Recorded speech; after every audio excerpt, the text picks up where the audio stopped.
పూరింపదలకును తలపడు ఆర్యా మహాదేవి నన్ను రక్షింపని ఎరుగును ఎరుగుదో నా భాగ్యం ఎట్లున్నదో ఆవిడే అంత మాట్లాడుతున్నదంటే మనం అసలు అనుకోవడానికి అర్హత ఉందేమో.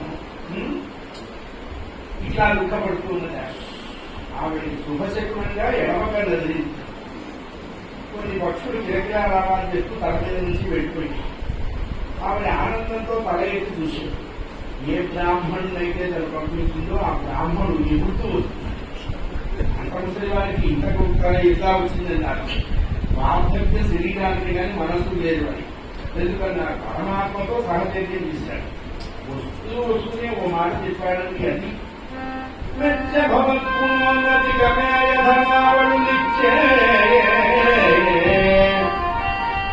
అలాగే చెప్పాలి.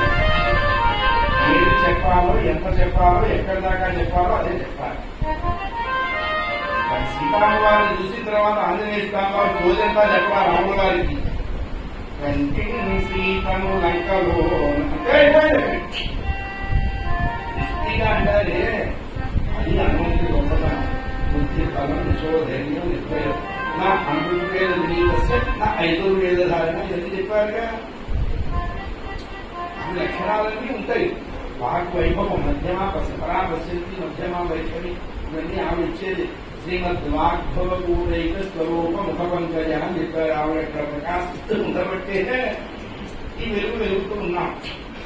అయ్యా మెచ్చే భవద్గుణు ప్రమేయ ధనావళి నుంచి వచ్చే సుదర్శన వచ్చేసాడు.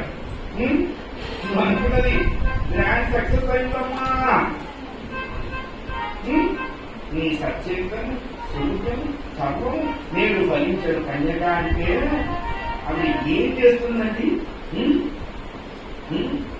జగజాపేక్షను దూరిపిచ్చి మీ నా సందేశం అని చెప్పి నా నిలువం పెట్టి నీ కృపను బ్రతికిందని చెప్పిందండి అమ్మవారు మహాలక్ష్మి.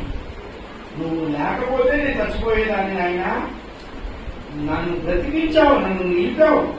నీకేం చేస్తాను? నీకు నేనేమి పోయాను?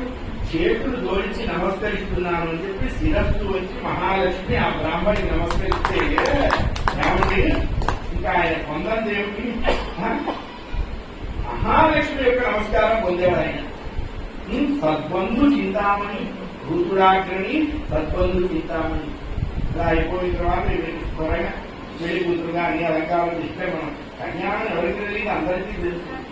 పరమాత్మని చేరేందుకు రుక్మిణీదేవి వేసుకున్న ప్లాట్ఫారం తెలియాలి. తెలిస్తే మనం కూడా అట్టే వేసుకోవాలి. అక్కడ డిస్ప్లేకి అకౌంట్లో ఉన్నా పర్వాలా, B1లో ఉన్నా B3